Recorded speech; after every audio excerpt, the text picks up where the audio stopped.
নমস্কার, আমি জয়ন্ত ঘোষাল বলছি। বিহারের এরকম একটা সাংঘাতিক বিজয়, এনডিএর বিজয় প্রাপ্তির পর পশ্চিমবঙ্গে বিজেপির পার্টি অফিসে সাংঘাতিকভাবে দেখা যাচ্ছে যে আবির খেলা চলছে, জয়োল্লাস। স্বাভাবিক, বিজেপি কর্মীরা প্রতিবেশী রাজ্যে এই রকম বিপুল জয় হলে তাতে উৎসাহ বাড়বে, এটাতে তো কোনো ভুল নেই। কিন্তু এই যে প্রশ্নটা চারদিক থেকে উঠছে এবং বিজেপি সেটাকে প্রচার করছে, যে যেন মনে হচ্ছে যে পশ্চিমবঙ্গেও 2026-এর অ্যাডভান্স ভিক্টরিরও আবির খেলা শুরু হয়ে গেছে।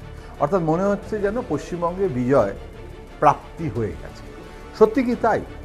ডেস্টিনেশন ওয়েস্ট বেঙ্গল, অর্থাৎ গন্তব্য পশ্চিমবঙ্গ, এটা নিয়ে কোনো সন্দেহ নেই। তার কারণ এই কদিন আগে আমাকে বিজেপির একজন নেতা দিল্লিতে বলছিলেন যে समस्या ये है कि हर जगह हम विजय प्राप्त होते हैं, सिर्फ पश्चिम बंगाल ऐसे एक स्टेट है जहाँ कामयाब नहीं हो पा रहे। किंतु কেন পারছি না আমরা? এই যে জিনিসটা, वहाँ ममता बनर्जी क्या करते हैं पता नहीं है, हम लोग नहीं कर पा रहे। এই যে বিষয়টা, এটা মাথায় রাখতে হবে যে এইটা এরকম নয় যে মানে if winter comes can spring far behind, এটা বলে দিলেই সঙ্গে সঙ্গে বসন্ত এসে যায় না, বিজয়ের বসন্ত এসে যায় না। কেন আসে না? তার প্রধান কারণ হচ্ছে যে এখানে মমতা বন্দ্যোপাধ্যায় আছেন। মমতা বন্দ্যোপাধ্যায় আর তেজস্বী যাদব এক নন। রাহুল গান্ধী, মমতা বন্দ্যোপাধ্যায়, রাহুল গান্ধী শুধু তো বিহার নয়, সর্বভারতীয় নেতা।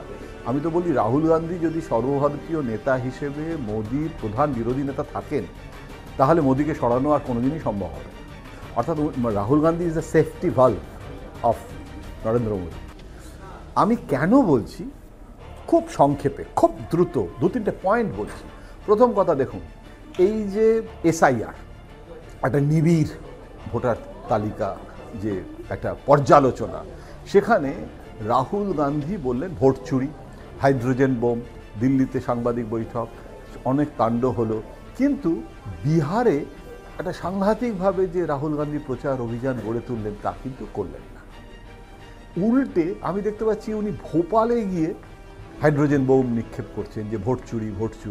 তিনি দিল্লিতে করছেন, অন্যান্য জায়গায় করছেন। যেদিন নির্বাচন কমিশন ঘোষণা করল যে এই যে এসআইআর কীভাবে হবে, কি হবে না হবে, ডুজ অ্যান্ড ডোন্ট, সেদিন রাহুল গান্ধী বিদেশে। এটা কি হয়? এটাতে বিজেপির কাজ করবে। অমিত মালভিয়া অ্যান্ড কোম্পানি, তারা তো বিজেপির কাজের জন্য তাদেরকে তো দায়িত্ব দেওয়া রয়েছে।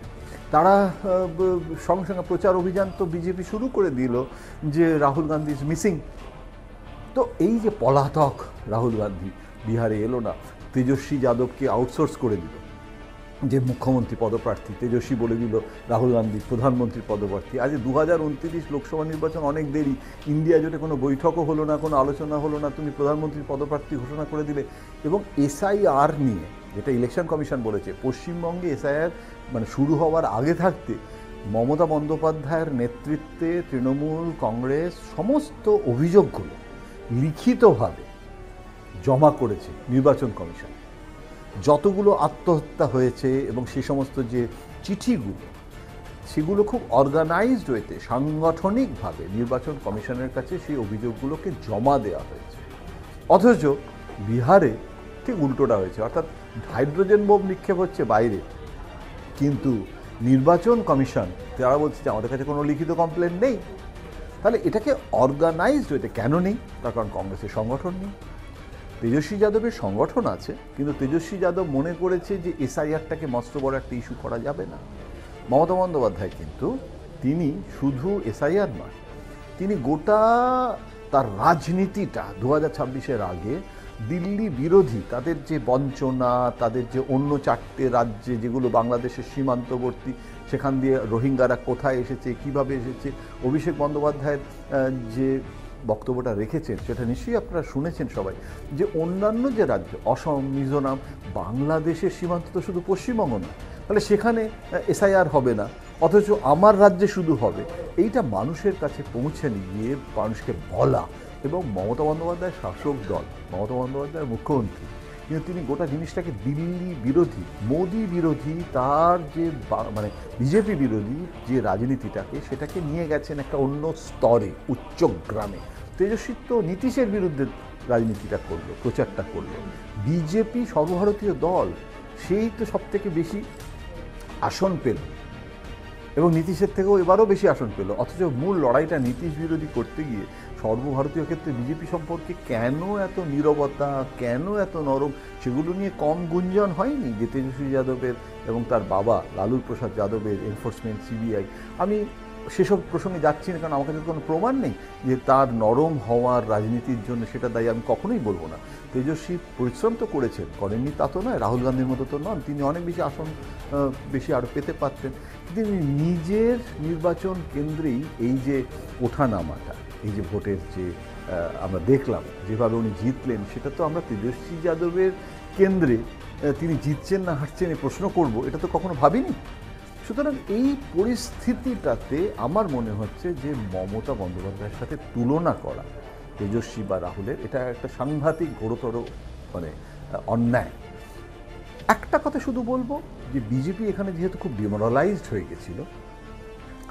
গেছে, বলেছে কোটিতে সদস্য সংগ্রহ অভিযান, সেখানে লাখে গিয়েও আটকে গেছে। এখানে একটা অখণ্ড মমতার বিরুদ্ধে খণ্ড খণ্ড বিজেপি নেতা, একটা খণ্ড সুকান্ত, একটা খণ্ড শ্রমিক, একটা খণ্ড দিলীপ, একটা খণ্ড শুভেন্দু, একটা অখণ্ড মমতাকে মোকাবিলা করার জন্য একটা অখণ্ড বিরোধী নেতা বিজেপি খুঁজে পাচ্ছে না। সুতরাং বিজেপি তার মধ্যে আবার ওই যে অভিজিৎ গাঙ্গুলি, জাস্টিস অভিজিৎ গাঙ্গুলি, তিনি যেসব কথা বলতে শুরু করেছেন সেটা একটা শিরোপীড়ার কারণ।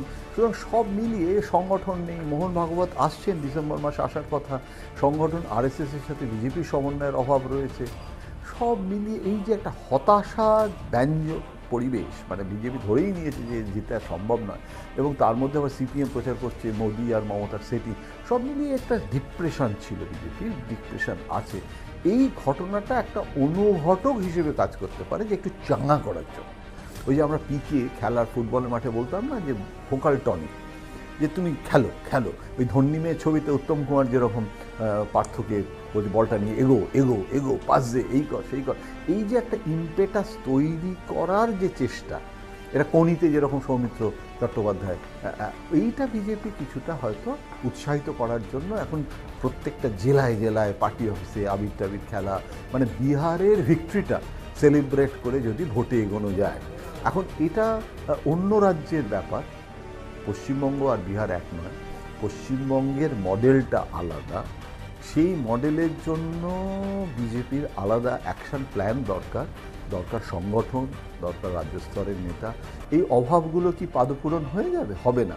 একটু একটা ইনজেকশন বিজেপির কেন্দ্রীয় নেতৃত্ব বিহারের ভিক্টরিটাকে মূল্যায়ন করে চাইবে বিজেপিকে আর একটু উজ্জীবিত করতে, কিন্তু এত সহজে আমার মনে হয় না। উল্টে যেটা তৃণমূল কংগ্রেসের জন্য ভালো, যে এটাতে যে একটা কমপ্লিসেন্সি ছিল যে মমতা তো আছেই, আমি এমএলএ, আমার কি করার আছে, আমি আমার নানান রকমের অ্যাক্টিভিটিস অন্য আরও 10টা কাজ করছি, আমাকে নির্বাচন কেন্দ্রে যাওয়ারও দরকার নেই, আমি শুয়ে থাকলেও মানে সেই কচ্ছপ আর খরগোশের গল্পের মতো। এই ঘটনাটা অন্তত মমতা বন্দ্যোপাধ্যায় 24/7 ব্যস্ত থাকেন, উনি কখনোই কোনো ব্যাপারেই তিনি ওভার কমপ্লিসেন্সিতে ভোগেন না, সবসময় বড় উল্টো বেশি পরিশ্রম করেন। কিন্তু অনেক বিধায়ক আছেন যারা নিজের কনস্টিটিউয়েন্সি পর্যন্ত যান না। এখন আমার মনে হয় একটা অন্তত এই ওভার কনফিডেন্স, কমপ্লিসেন্সি দিদি তো আছে, আমাদের আর কি চিন্তা, একটা অন্তত সেই সচেতনতাটাও বৃদ্ধি হবে, সেটা তৃণমূল কংগ্রেসের জন্য ভালোই হবে। সুতরাং এত সহজে বিহার হলেও পশ্চিমবঙ্গ পরবর্তী গন্তব্য হতে পারে, সেই গন্তব্যে পৌঁছানোটা বিজেপির জন্য কিন্তু সহজ কাজ নয়।